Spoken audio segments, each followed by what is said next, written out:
Welcome to the Casting Across Fly Fishing Podcast. I'm Matthew of castingacross.com, where I explore the quarry and culture of fly fishing. Happy New Year on this 373rd episode of the podcast. Now listen, if you are listening to this in like July, that's okay for a few reasons. Primarily, I have this conviction about resolutions. If you feel resolved to do something, then don't wait a day. Say it's December 31st. You say, yeah, I need to stop eating entire tubes of cookie dough. Then don't eat one more on December 31st and start the next day. If it's the middle of July and say, you know what, I really want to start reading more books. Okay, don't wait until January 1st. Start reading more books, or whatever it may be. And so we're going to be talking about some fly fishing resolutions today, which I've done over the years, both in the website and the podcast. But again, if you're picking this up middle of January or middle of July, I think it will still be applicable. What I hope is not applicable for you in the very near future is just the acknowledgement that there's some quirky things happening over at the website, Casting Across. I am not super tech savvy. I am actually quite impressed and really blessed and fortunate that things have worked as well as they have for over 10 years.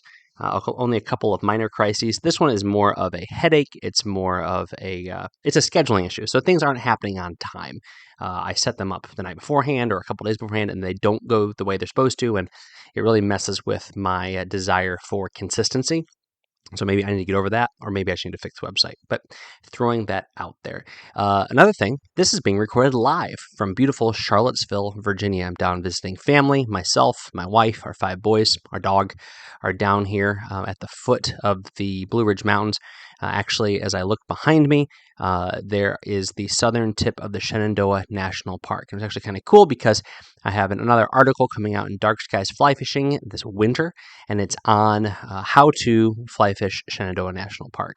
And it's an awesome place. It's a place where I got my first taste of mountain brook trout fishing. And if you're anywhere on the East Coast, it is definitely worth a visit for trout and for a lot of other things. And that's what I wrote about in this article. So it's fun to kind of do that right here on site. And it's just been a really fun time. And with family, no fishing this trip. Part of that is just space constraints, time constraints, but been able to be by water, which for me is really great. I've seen more birds in a couple of days looking at the reservoir behind my in-laws' house than I did all waterfowl season. But that's kind of the way it goes. All right, let's talk about some resolutions. So once again, what is a resolution? At the end of the day, it's you saying, this is what I want to do going forward. And we have this arbitrary January 1st thing we like to put into place. And there's very important things. I want to eat healthier. I want to exercise more. I want to read more. I want to undertake this project I've been putting off. I want to undertake this hobby I've been putting off. One of the things I encourage my church to do is, make a plan to read the Bible every day. That's one of the things I've been talking about for a month now, and we put together some tools and resources for folks to do that. But in fly fishing, you can have the exact same kind of mentality. And I would say actually January is a wonderful time to do it because for most folks, it's an off season. Now, I've said it before, there really is no off season for fly fishing as long as you're somewhere where it's not frozen solid and the regulations allow for it. However, there is a slowdown, and I think it's totally fine. I know I don't fish as much anymore in December, January, February as I used to, and as I do the rest of the year. And some of that is where I live. I mean, if I lived on Spring Creeks, I'd probably be fishing pretty consistently throughout the course of the year. But it's a time to step back, a time to be more contemplative, time to think about, what are my plans? Where do I want to go this spring? How do I want to kind of kick off my fly fishing season? What do I want to do for warm water in the middle of summer? What are some of the trips I want to take?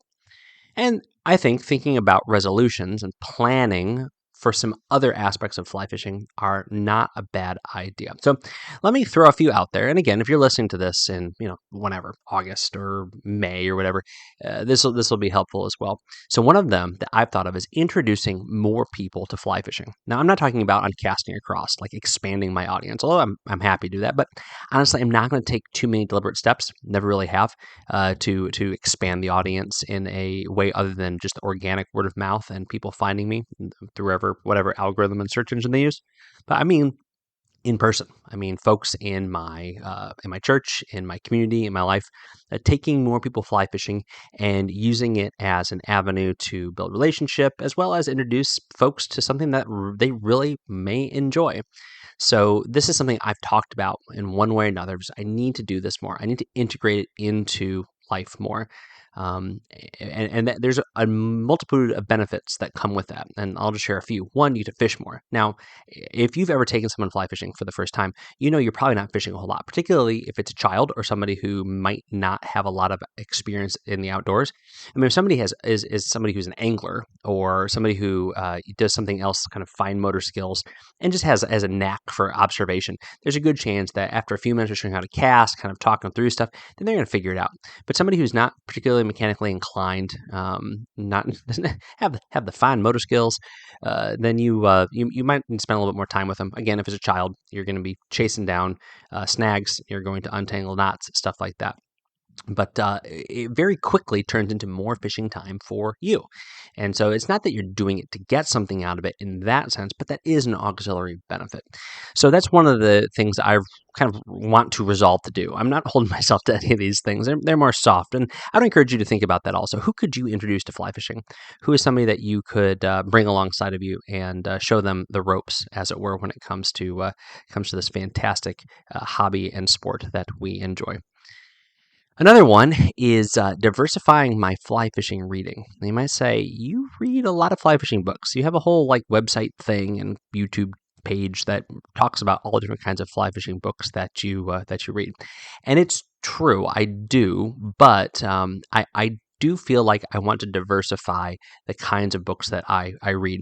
I talked about it a little bit on Rob Snow White's Fly Fishing Consultant podcast a few weeks ago, about how I do try to read books from the West, but I'm thinking more of reading international stuff, reading old stuff, not in the 60s and 70s. I do a lot of that, but really just kind of branching out, reading some more European authors, contemporary European authors.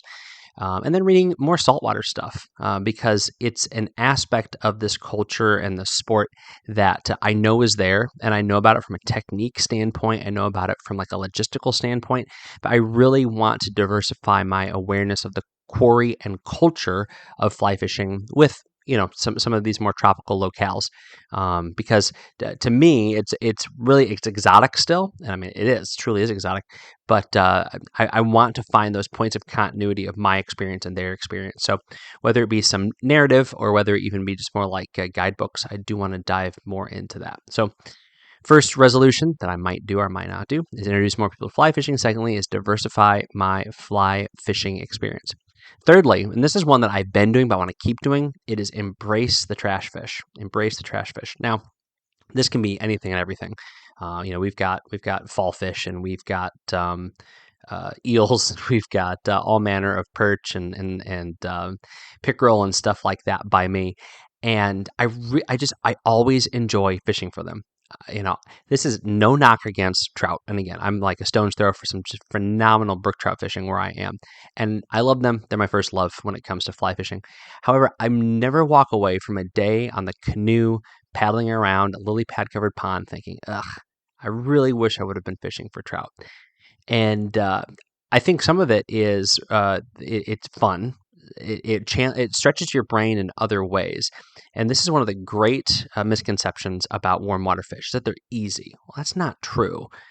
If you've ever seen that big bluegill turn away from your popper or get spooked by your popper, you know that they can be just as finicky as a wild trout. Fish don't get big because they're dumb, whether they are a brown trout or whether they are a pumpkin seed. They're not going to get big if they are dumb. And so part of it is just embracing it, but also getting better at it. I want to be a better pickerel angler. I want to be a better panfish angler. And that takes work. It takes time, but it also takes work. And, even though I feel like I have pretty significant success, anytime I go and chase these species, I know I can get better. And so this is one of those things where I have some ideas, I have some thoughts about how this can happen. Some of it has to do with fly design, some of it has to do with approach, some of this has to do with retrieve. Just these are the things that have been bouncing around my head as these places are frozen over right now, and I can't get to them. Absence makes the heart grow fonder in that sense, where I'm thinking about it more because I know I can't do it. Hopefully, when ice out happens and when these fish's metabolism starts to kind of kick into gear, I have this same enthusiasm. So that's the third thing. Really embrace the warm water fishing. And they're not trash fish. I mean, I've said it before. I would rather catch a native 10-inch fall fish than a stocked 10-inch rainbow trout on a lot of these waters. Not that I would, get angry and, punt the rainbow trout into the woods, but there's a lot of joy in knowing that this is a wild fish. And honestly, a nice broad fall fish is going to fight just as good as a stock trout of the same size, maybe of a trout of even larger size. So this, you might be yelling at your podcast device. And it's the dumbest thing I've ever heard, but I'd wager that's true. And I'm not going to eat a fall fish, but I'm also not going to eat a stock trout. So at the end of the day, it's all a bit of a wash. Fourth thing, get this, not to buy another fly rod this year. All right. Now, if I get a fly rod, I'm not going to complain. If I am gifted a fly rod, I'm not going to complain. I'm not going to buy a fly rod. Now, I say that, and this is about, 2.5 weeks out from the first fly fishing show that I'm attending and participating in. So I might see something and I might say, "Oh man, I really want that." And now, as I'm even saying it, and this might be a really silly resolution, but I think what it comes down to is this: I have a lot of stuff. And some of it is the stuff that I turn to over and over again, that I absolutely love, that I utilize, that is I'm comfortable with, that I enjoy for one particular reason, or just for it itself. Like I've got rods that I enjoy because I like casting them, and I have rods that I enjoy because they fit a particular niche in my angling habits perfectly. And I just want to utilize those things more, revisit some rods that maybe I haven't fished with in a while. I'm thinking of one particular 3-weight that I didn't really enjoy. It's the kind of rod where I'm like, yeah, maybe my kids can use this. But as the more I think about the way it was constructed, the particular taper, how it was marketed, I think, you know what, this might fit these types of fly fishing that I can do with warm water fish, and I might be able to reintegrate that rod more into my fishing. So it's not that I'm going to turn my nose up at those fly rods that present themselves in these next couple of weeks as I get to meet all these new designs and new entries into the marketplace. But my goal is to not be ambitious about adding another rod to my repertoire. So that is a resolution of mine this year. All right, so what were they so far? Introduce more people, diversify my reading. Thirdly, it was embrace the warm water fish / trash fish, for it's not buy another fly rod. All right, and here's number 5. Tie more flies with my boys. Tie more flies with my boys. I want them to become good fly tires, and I need to encourage them in this because they enjoy it. It is messy. It is time consuming. It does require a lot of energy and effort. It is in my office right now. So there'll be feathers and there'll be epoxy and there'll be stuff everywhere. But I need to do this. I mean, the reality is that I have artistic boys. I have creative boys. I have boys who like to do things with me that I like doing. I need to be more proactive in this. So again, this might work for you if you have kids. This might work for you if you have grandkids. But these are some of the thoughts that I have about how this is going to happen. I want to do it one-on-one. I think that's one of the overwhelming things for me is when I have 4 kids swarming me saying they want to tie flies. Doing it one-on-one where I can have my vise and he can have his vise and we can work together. I have almost duplicates of everything, so we can really kind of he can follow me. Not that they can't do it by themselves, but we can do it together. And I just need to do this more, whether this is like a lunch break thing or a after one of their breaks in school thing, or after I'm winding down the day. That's a great idea. I think winding down and fly tying. There's a definitely like a pun there. I can work into an article or something, but that's something that I want to do, and I know it'll be mutually beneficial. It'll be good father-son time, and it'll help these boys fill up their fly boxes for whether it be this season or seasons down the line. it is energy and effort because again, I'm not like the expert fly tyer. I tie the flies I need, and I tie them such that the fish are happy about it.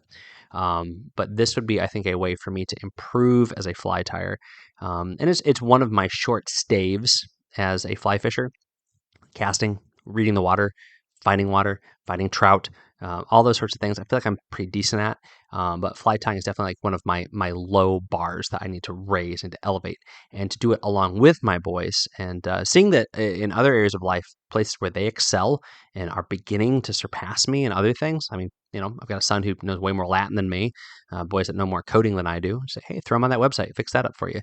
Um, this would be a way too where I could probably quickly see one of them surpass me, and then when it comes to adding new gear and buying new gear, I can start to buy more fly tying stuff. So that would be another resolution. All right, and last one. This is more casting across related, so this is not necessarily something that you can emulate or pick up unless you're doing something also. It's to get back to writing more writing. I really love the podcast, really love YouTube channel, really love those things. However, I've noticed that a lot of my Monday articles have become almost more logistical focused.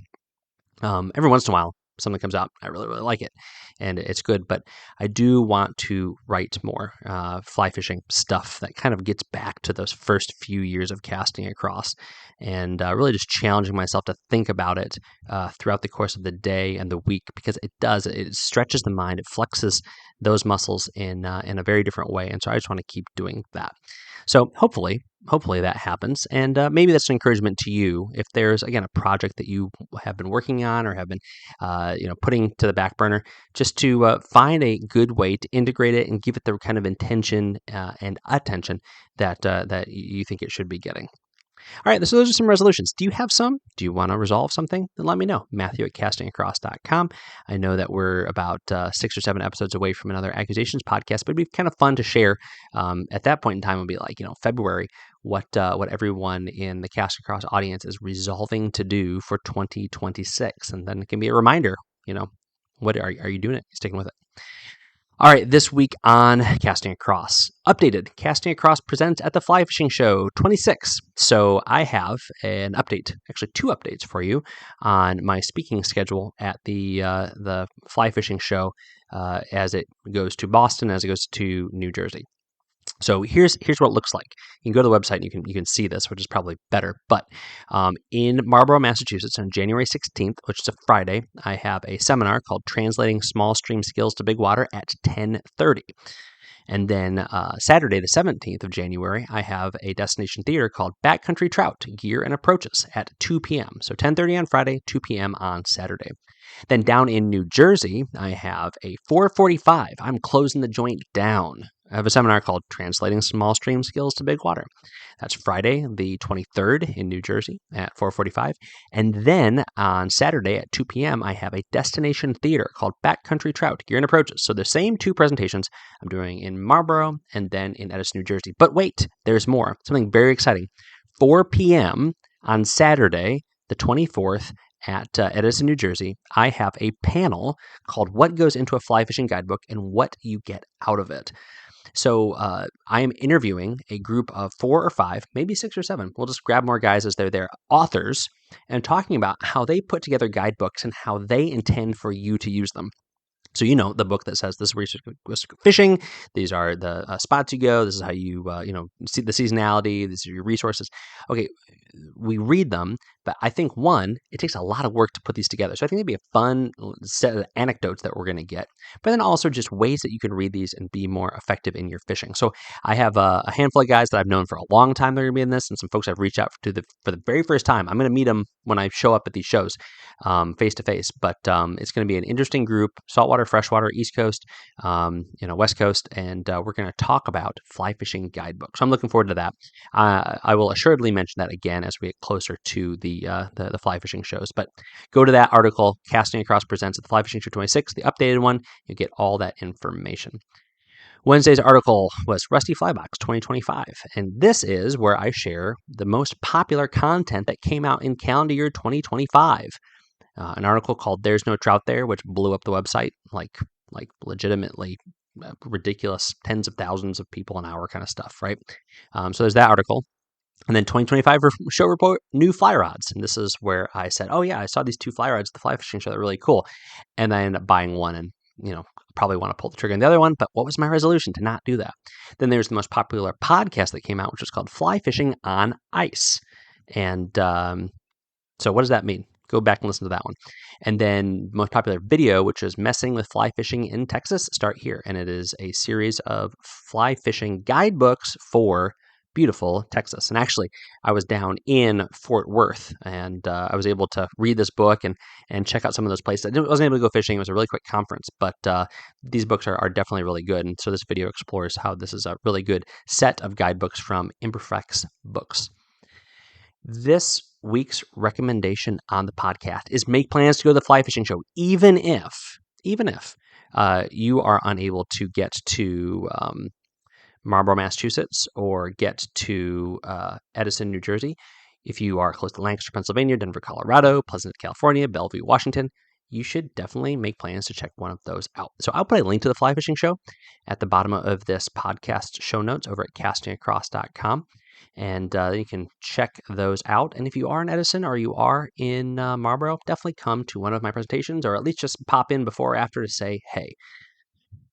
Thanks for listening to the Casting Across Fly Fishing podcast. Please subscribe to your favorite podcast app and rate the podcast on Apple Podcasts and Spotify. Then head over to castingacross.com for 3 posts a week on the people, places, and things that go into the pursuit of fish.